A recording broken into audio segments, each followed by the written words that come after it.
சரி சரி நான் பாத்துக்கிறேன் வைங்க சார். எதுக்கு உடனே கால் பண்ணி வர சொல்லியிருந்தீங்க? உன் தம்பிங்கெல்லாம் பிறந்த நாளுக்கு செக்ஸ் வச்சிருக்காங்க பாத்தியா? பாக்கல. அப்ப பாருடா. மாட்டுனா மறுநாடி, மாட்டலன்னா மறுநாள்.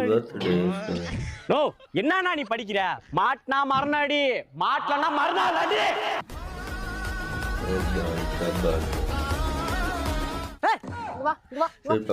சார் விடுங்க சார், ஏதோ அரியா பசங்க தெரியாம பட்டானுங்க, இதெல்லாம் ஒரு விஷயம் பேசிட்டு இருக்கீங்க. லே அங்கேயும் பாருடா. பல நாள் கணக்கு ஒரு நாள் இருக்கு. பொறுமைக்கு எல்ல தாண்டுனா தொல்லை. மண்ணுல முளைச்சா செடி, அண்ணனை பகச்சா அடி. நானா நீ மறுபடி தப்பா படிக்கிறியா? மண்ணுல முளைச்சா செடி, எங்க அண்ணனை பகச்சா அடி.